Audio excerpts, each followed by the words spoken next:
What's up, everyone? Back for another beer review, and today is Wednesday, which of course means it's time for another Western New York Wednesday here on the channel. And the beer I'm reviewing today, once again, comes from the Mortalis Brewing Company, and they are headquartered in Avon, New York, and this is their Demihydra, the Crustable variant.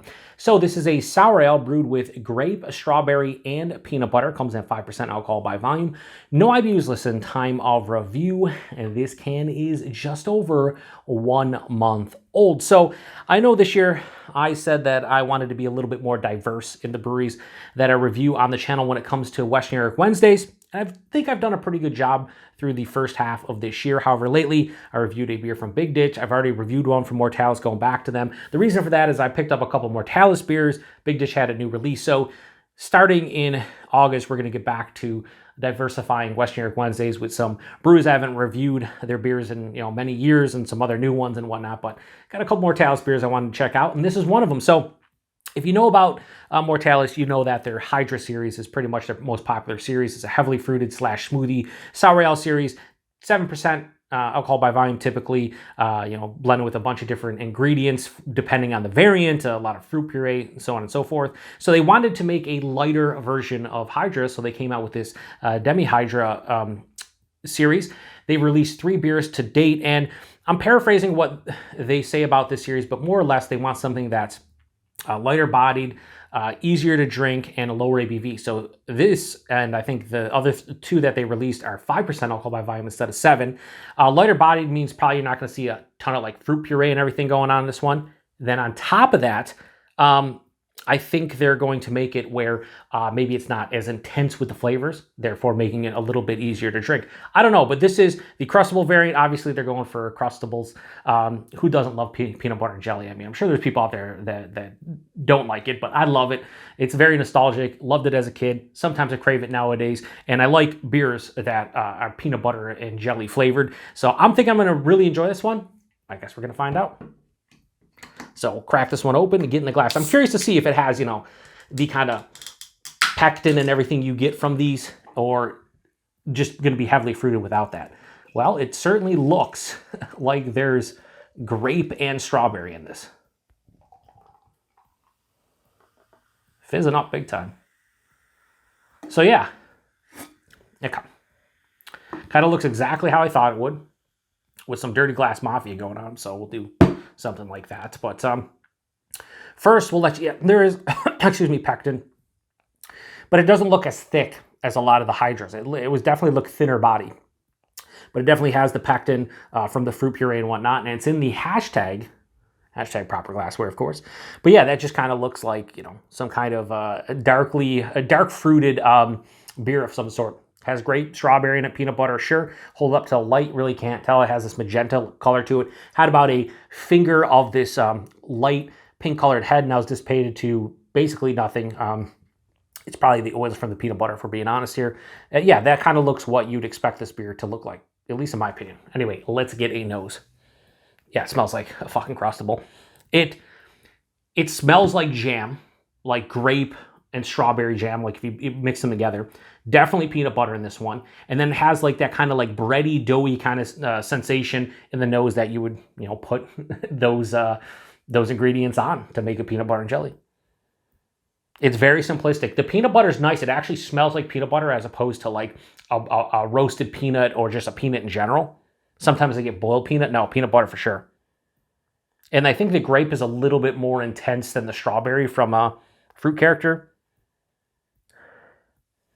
It smells like it might be, a nice firm tartness. It's sweet, or it smells like it's going to be sweet. It smells like it's going to have a tartness, but maybe not overkill on the sourness. It smells really good. Let's get into it. Cheers, everyone.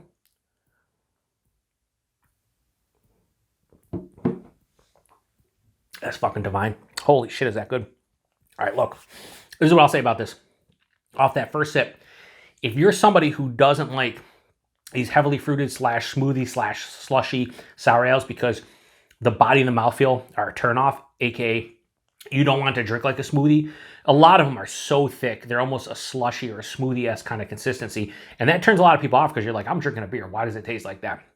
If you are one of those people, be on the lookout for the Demihydra series from Mortalis, because it's all the goodness you would get in like their Hydra or one of the aforementioned, heavily fruited smoothie sour beers, but with the ABV dialed back a little bit and the body and mouthfeel being much thinner, light-bodied, and kind of just like refreshing, which I think that's kind of where I'm leaning towards at this point. I do like some of the thick boys at some point when it comes to these beers, but it is what it is. Anyway, another sip.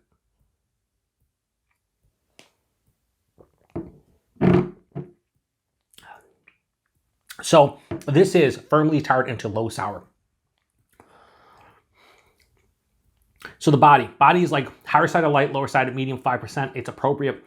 Now you see a beer like this, you're thinking it's gonna at this point be like thick. It's not, and that's what I like about it. The mouthfeel, it's crisp. This has a moderate carbonation. It's smooth on the palate, but it's not super creamy and luscious and whatnot like the Hydra series.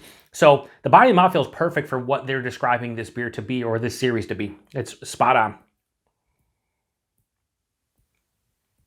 The taste, I'm not gonna bullshit you with a bunch of different tasting notes where it hits me here, there. No, it's grape and strawberry, and in the taste, believe it or not, for me, it's more strawberry, like a seedy, sweeter strawberry.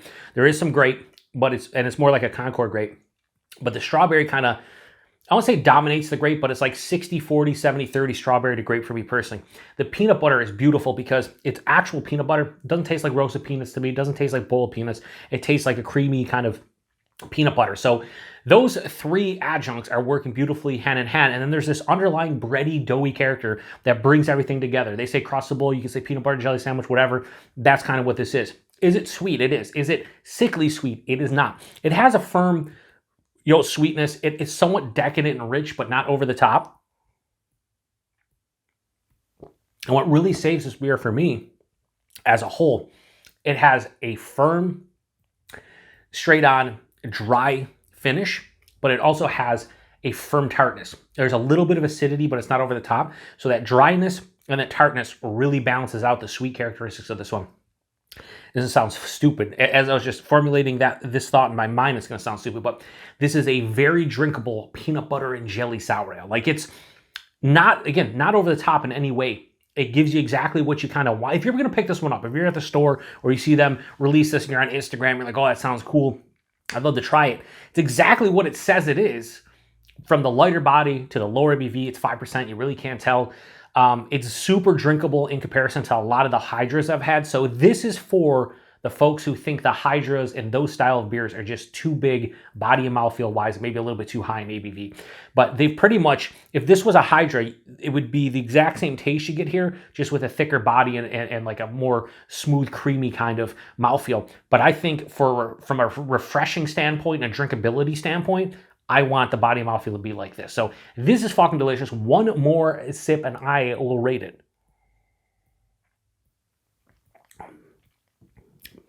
It's fucking divine. Wow. And I've been saying lately how I don't review a lot of these heavily fruited, slushy, smoothie sour beers on my channel as much anymore. And I didn't for a while. However, I got a beer mail from Wes with some Two Tides beers that were heavily fruited. Picked up a couple Mortalis. So you're going to see a little bit more. But I will say this. Beers like this work much better. And I'm not a seasonal beer drinker for the most part, but beers like this work better in the middle of summer. We're talking July and August. So if I'm drinking a little bit more of these, one per week, maybe, maybe 3 or 4 per month, I'm fine with it, especially considering how hot it's been.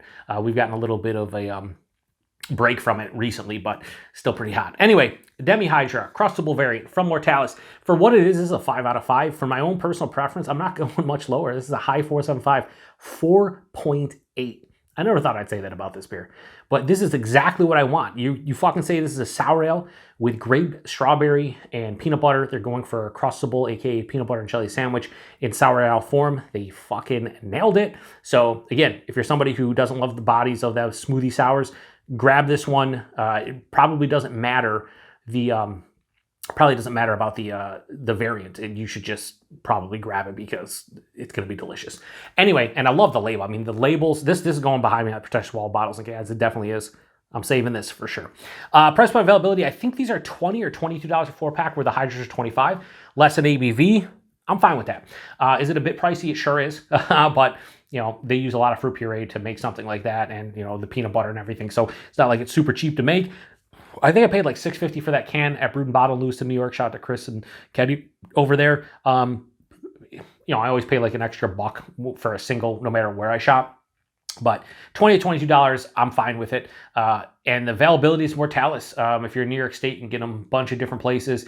They have locations here in Buffalo now. They have another location in Rochester. They do shipping on their website across New York State, I believe. They're getting drips and drabs outside of New York State. You see them here and there. A lot of people like in Ohio will see them, in the Midwest, down south. I think Tavor gets their stuff occasionally. You can find Mortalis if you really want to try out their stuff. And if you love heavily fruited sours of any kind, they are one of the best breweries in my opinion. They usually nail what they're going for. Case in point of this beer. So yeah, if you've had this one before or anything in the new Demihydra series, let me know what you think about it. If not, what's your favorite peanut butter and jelly beer? This is probably my favorite to date. They nailed it. And again, I love the fact that it's super refreshing still.